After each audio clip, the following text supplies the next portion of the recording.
Hi and welcome to my YouTube channel. Today I am going to be sharing with you some vital information you need to know before coming to India, especially if you are a tourist or a student who plans to come to India in time to come.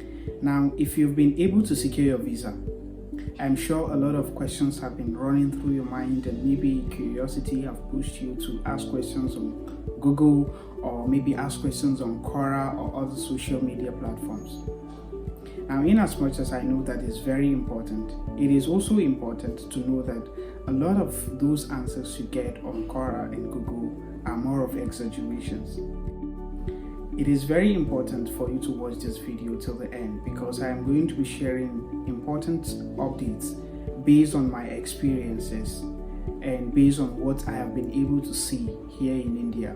And I think sharing it is very important in order to save you some surprises and then to at least, if not completely, make some things clear so that when you come, you don't get scammed or you are able to get saved by this information. Now let's begin.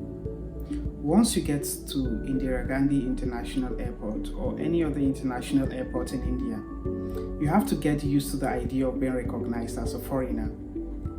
A lot of people will be attracted by your dark skin, especially if you're from Africa. So it is really important that you become patient at that spot.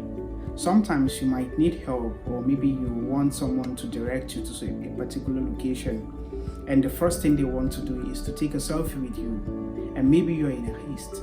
So it is really important that you become patient, and at some point, if you realize that you are generating a lot of reaction and people are paying attention to you because maybe you are a new person or you are looking old, the first thing you need to do is to ignore them. Once you ignore them, activate patience.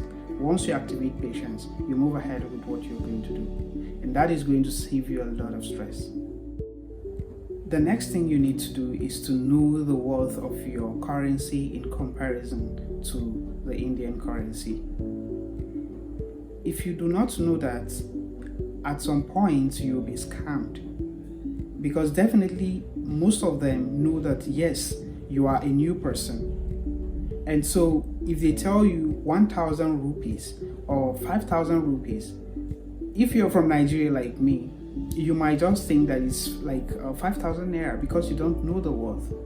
It is really important. It might not be as simple as that. Sometimes it's when you want to buy something, they know you are someone from another country and they conclude that you have money. And so if you do not know the worth of your currency, it might be really difficult for you not to get scammed. So it is very important that you know the worth of your currency. Now, like I said earlier, there is enough information on Google, but most of the information you get on Google is more of exaggeration. When you arrive at India, you're going to have communication barrier. Google will tell you that India is one of the largest English-speaking country, but most Indians speak Hindi. And personally, I have been able to encounter a lot of what I'm telling you. Most of them don't understand. What they understand is money language. And like I said previously, if you do not know the worth of your currency, definitely Indians are very smart and they can play around with your head. So it is really important that you understand the worth of your currency and then try to speak English not too sophisticated, especially when you're in the market. But in schools, they are good. But even at that, you will also find a lot of people who do not know how to speak English. They speak Hinglish, Hindi and English joined together.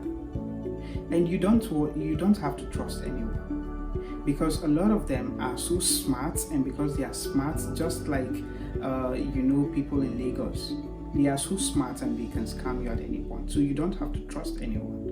No trust. To talk about India and not talk about the diversity of the cultures in India is an information incomplete. it is highly important for you to know that India is one of those countries that is very diverse when it comes to culture. The diversity of the cultures in India would overwhelm you, especially if you're coming to live in India, like those who are coming to study.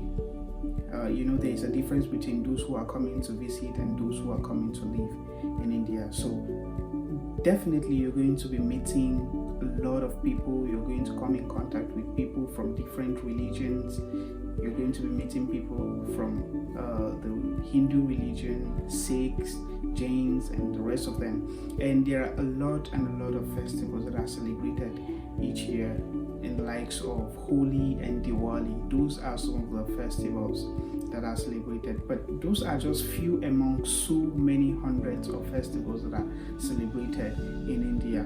And one of them that is going to shock you if you are able to come in contact with some of those where cow dungs are splashed, just like Holi, right?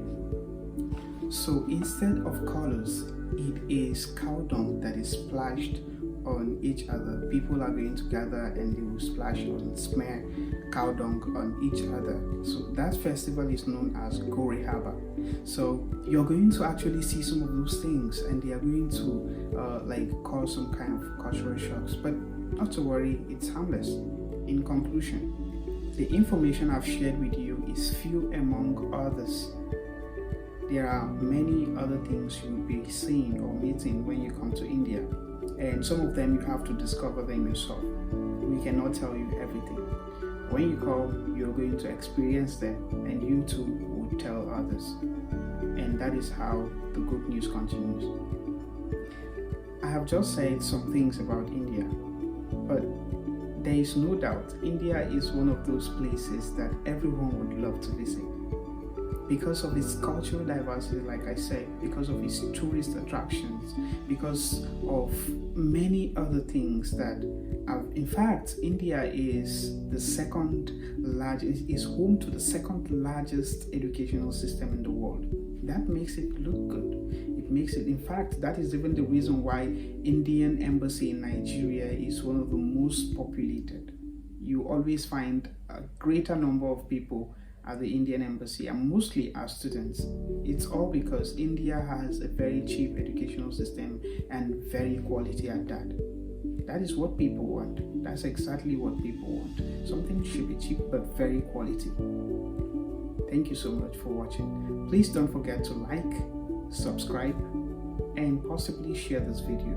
I would so much appreciate it. And if you have any question, please drop it in the comment box.